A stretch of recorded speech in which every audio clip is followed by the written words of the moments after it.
10절 하나님의 뜻대로 하는 근심은 후회할 것이 없는 구원에 이르게 하는 회개를 이루는 것이요 세상 근심은 사망을 이루는 것이니라. 11절 보라 하나님의 뜻대로 하게 된 이 근심이 너희를 얼마나 간절하게 하며 얼마나 변증하게 하며 얼마나 분하게 하며 얼마나 두렵게 하며 얼마나 사모하게 하며 얼마나 열심히 믿게 하며 얼마나 벌하게 하였는가. 너희가 그 일에 대하여 일체 너희 자신의 깨끗함을 나타내었느니라. 오늘 이 시간 고린도후서 7장의 내용을 가지고 하나님의 말씀을 나눌 수 있기를 원합니다. 우리가 지금 고린도후서를 전체 살펴보지는 않았지만 계속해서 고린도후서의 내용을 조금 보면은 이 앞에 있는 고린도 전서와 조금 다른 느낌을 가질 수 있게 됩니다. 그래서 고린도 전서를 보면 우리가 계속해서 이제 사도 바울이 고린도 교회의 잘못을 지적을 하거든요. 이런 거 문제야, 이런 거 문제야, 이런 거 문제야, 이런 거 문제야. 계속 이런 식으로 얘기를 하는데 우리가 고린도 후서로 넘어오면서는 계속 묵상하게 되는 이야기가 이 고난 속에서 하나님을 바라보라, 고난 속에서 인내하라, 이런 이야기들을 조금 보게 되거든요. 자, 같은 고린도 교회에 쓴 편지인데 왜 이런 이야기들이 나오는지 그것이 이제 오늘 본문에 등장하게 됩니다. 그래서 오늘 이제 본문을 보면 첫 절은 보면 이 6장의 이제 마무리를 얘기해 주고 있는 것이죠. 7장 1절을 보면 그런즉 사랑하는 자들아 이 약속을 가진 우리는 하나님을 두려워하는 가운데서 거룩함을 온전히 이루어 육과 영의 온갖 더러운 것에서 자신을 깨끗하게 하자라고 해서 마무리합니다. 우리가 어제 살펴봤었던 이야기는 이제 우리는 하나님의 성전이기 때문에 그 하나님의 성전으로서 우리는 죄와 타협해서는 안 된다라는 이야기에 대한 결론을 얘기하고 있는 것이죠. 그래서 우리가 오늘 본문 2절부터 4절까지의 내용을 보면 그들이 이제 사도를 향한 그런 이제 존중이 있어야 된다라는 것을 얘기합니다. 그래서 2절을 보면 마음으로 우리를 영접하라. 우리는 아무에게도 불의를 행하지 않고 아무에게도 해롭게 하지 않고 아무에게도 속여 빼앗은 일이 없노라. 그러니까 사도에 대한 문제가 없다라는 것을 인정하라고 이야기를 하는 것이죠. 그러니까 왜냐하면은 고린도 교회에 있었던 문제 중에 하나는 바울의 사도권에 대한 의구심이었거든요. 그러니까 바울을 통해서 복음을 알게 되고 바울을 통해서 예수 그리스도를 알게 되고 바울을 통해서 교회가 세워졌는데 그런데 거짓 교사들로 인하여서 그 바울이 그 안에서의 가지고 있는 영적인 권위가 파괴되었다라는 것입니다. 그러면서 이제 바울은 자신의 사도권에 대해서 이야기를 하면서 우리에게는 아무런 문제가 없다라는 것을 얘기하며 3절에 이렇게 얘기하는 것이죠. 내가 이 말을 하는 것은 너희를 정죄하려고 하는 것이 아니라, 그래서 뒤에 보면은요, 함께 죽고 함께 살게 하고자 함이라. 그러니까 계속해서 우리가 지금 몸은 떨어져 있지만 이 영적인 교제를 누리게 하기 위함이라는 것입니다. 그러면서 4절에 나는 너희를 향하여 담대한 것도 많고 너희를 자랑하는 것도 많으니 내가 우리의 모든 환난 가운데서도 위로가 가득하고 기쁨이 넘친다라고 그렇게 이야기를 합니다. 실제로 바울은 고린도 교회를 위하여서 담대한 면도 보여줬고 이 고린도 교회를 이제 자랑하는 모습들도 얘기를 합니다. 그런데 바울이 이 정말 그 본문 마지막에 나온 것처럼 기쁜 상태였는가? 5절부터 보면은요. 우리가 마게도냐에 이르렀을 때에도 우리 육체가 편하지 못하였고 사방으로 환난을 당하여 밖으로는 다툼이요 안으로는 두려움이었다라고 얘기를 합니다. 이것은 이제 복음을 전하는 사도 바울에게도 고난이 있었고 그 고난은 결국은 자신들을 두렵게 만들었었다라고 얘기를 하는 것이죠. 우리가 어제 이제 살펴본 그런 이야기들을 하나 보면은 이 하나님이 주셨던 그 마음에 대해서 우리가 얘기를 조금 했었는데 이 하나님이 주셨던 마음은 두려움이 아니라 이 사랑과 진리라는 얘기를 조금 봤었지 않습니까? 그런데 그럼에도 불구하고 사도였던 바울조차도 이 사역을 감당하면서 워낙 환난이 심했기 때문에 워낙 이제 핍박이 강했기 때문에 자기가 이제 마음속에 두려움이 있었다라고 얘기를 합니다. 그런데 그런 가운데서 6절을 보면은요. 낙심한 자들을, 그러니까 결국 이제 바울은 낙심한 적도 있다라고 얘기하는 것이죠. 그 낙심한 자들을 위로하시는 하나님이 디도가 오므로 우리를 위로하였으니. 아마도 디도는 고린도 교회에서 있다가 이제 그에게 온 것으로 우리가 알 수가 있습니다. 그래서 디도가 그들에게 왔다라는 것은 그들을 위로했다라는 것입니다. 그런데 7절을 보면 그가 온 것뿐만이 아니라 오직 그가 너희에게서 받은 그 위로로 위로하고 너희의 사모함과 애통함과 나를 위하여 열심 있는 것을 우리에게 보고함으로 나를 더욱 기쁘게 하였느니라. 이 얘기는 뭐냐면 고린도 전서의 내용만 보면 이제 바울에 대한 그런 이제 의구심을 가지고 있었거든요. 바울 진짜 사도 맞아? 저거 진짜야? 이렇게 했었던 사람들이었는데 디도가 옴으로써 듣게 되는 새로운 소식은 뭐였냐면은 바울에 대한 그런 존중이 다시 일어나고 있다라는 것을 얘기하고 있다는 것입니다. 그게 바울에게 굉장히 위로가 됐고 그것이 굉장히 이 소망이 되었다라는 것이죠.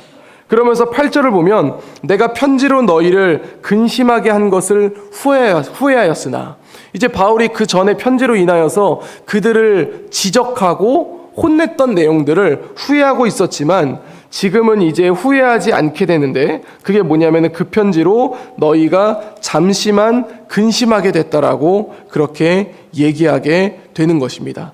그러면서 9절에 이렇게 이야기합니다. 내가 지금 기뻐함은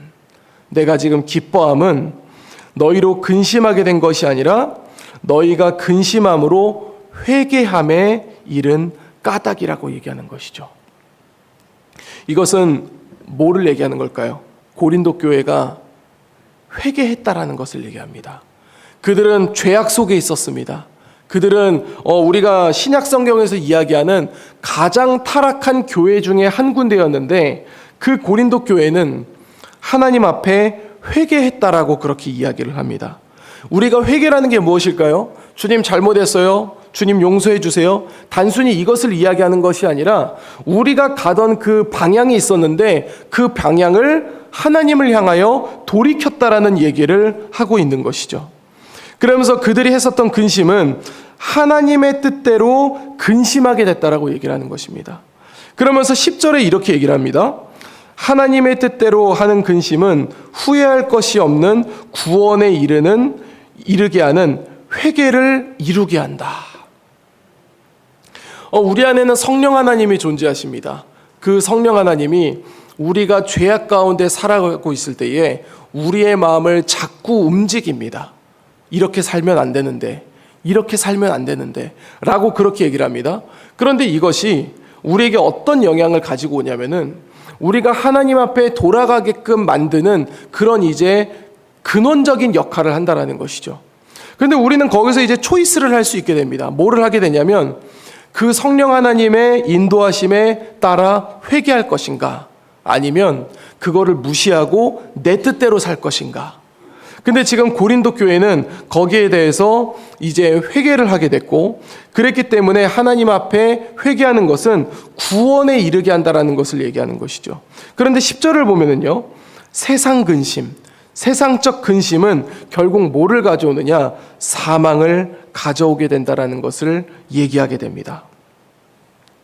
그러면서 11절을 보면요, 보라, 하나님의 뜻대로 하게 된 이 근심이 너희로 얼마나 간절하게 하며 얼마나 변증하게 하며 얼마나 분하게 하며 얼마나 두렵게 하며 얼마나 사모하게 하며 얼마나 열심 있게 하며 얼마나 벌하게 하였는가. 너희가 그 일에 대하여 일체 너희 자신의 깨끗함을 나타내었느니라. 즉 그동안 고린도 교회가 가지고 있는 죄악에서 정말 씻을 수 없는 그런 죄악이라고 여겼지만, 그러나 주님 앞에 회개함으로 말미암아 그것이 깨끗하여졌다라고 이야기를 하고 있습니다. 그러면서 이제 이런 내용들로 인하여서 사도 바울은 위로를 받게 됐고, 그리고 사도 바울은 디도를 통하여 기쁨을 얻게 되었다라고 그렇게 이야기를 하게 됩니다. 그래서 13절에 이렇게 말하죠. 이로 말미암아 우리가 위로를 받았고 우리가 받은 위로 위에 디도의 기쁨으로 우리가 더욱 많이 기뻐함은 그의 마음이 너희 무리로 말미암아 안심함을 얻었으리라. 그러면서 14절 보면 내가 그에게 너희를 위하여 자랑한 것이 있더라도 부끄럽지 아니하니 우리가 너희에게 이른 말이 다 참된 것 같이 디도 앞에서 우리가 자랑하는 것도 참되게 되었느니라. 그러면서 결국 이제 15절 16절 이렇게 마무리합니다. 그가 너희 모든 사람들의 두려움과 떨므로 자기를 영접하여 순종한 것을 생각하고 너희를 향하여 그의 심정이 더욱 깊었으니 내가 범사에 너희를 신뢰하게 된 것을 기뻐하노라. 이제 바울이 고린도 교회를 향한 그 신뢰가 회복되었다라는 것이죠. 그래서 바울은 기뻐하게 되었다라고 하면서 본문은 마무리하게 됩니다. 사랑하는 성도 여러분, 오늘 본문은 이 교회가 어떻게 다시 세워지고 교회가 어떻게 다시 뜨거워지게 되는지 그 부분을 우리가 다시 한번 돌아볼 수 있게 만듭니다. 우리나라도 과거에 이렇게 뜨거웠던 적이 있습니다. 우리가 평양 대부흥 운동은 이 한국교회 역사상 가장 뜨거운 그런 이제 신앙적인 운동을 가지고 왔습니다.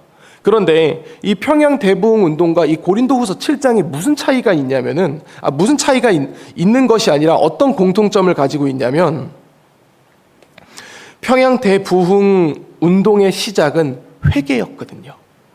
그래서 그 자리에 모였던 사람들이 그냥 우리가 뭐 기도회에 모여서 예배에 모여서 그냥 뜨거웠다라고 해서 그냥 뜨거워진 것이 아니라 그 자리에 모였던 사람들 하나하나가 주님 앞에 회개함으로 말미암아 교회가 뜨거워지고 결국 국가가 뜨거워지고 그래서 이제 복음의 물결이 휘날리는 그런 결과가 우리나라 안에 이루어졌다라는 것을 얘기하게 됩니다.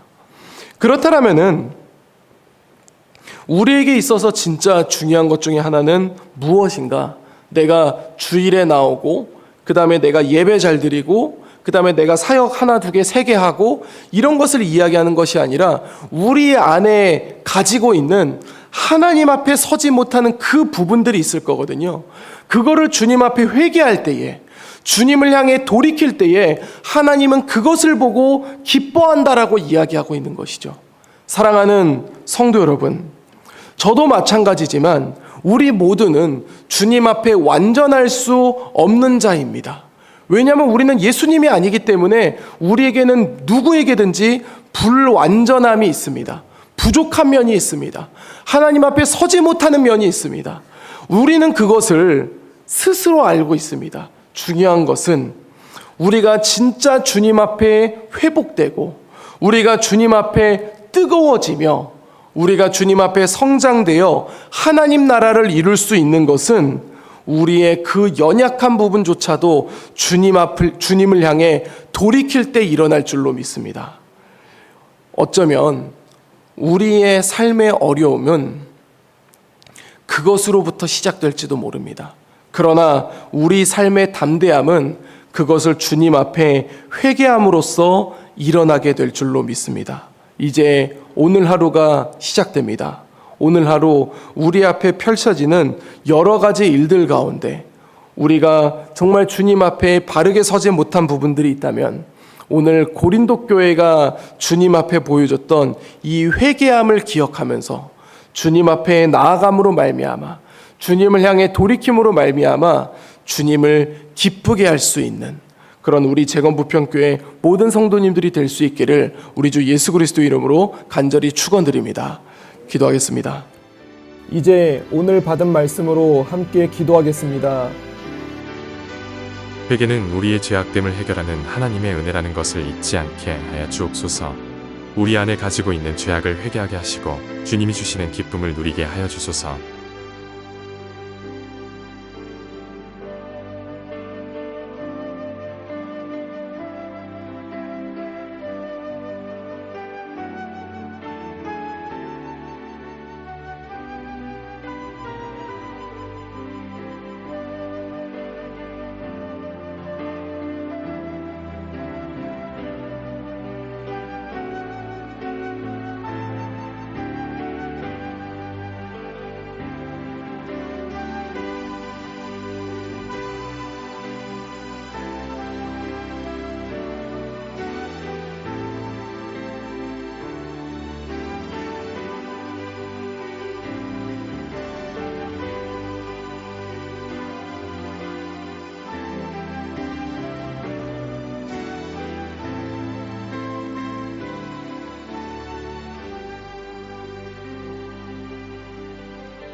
이제 개인의 기도 제목을 가지고 하나님 앞에 기도하시기 바랍니다.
수고하셨습니다.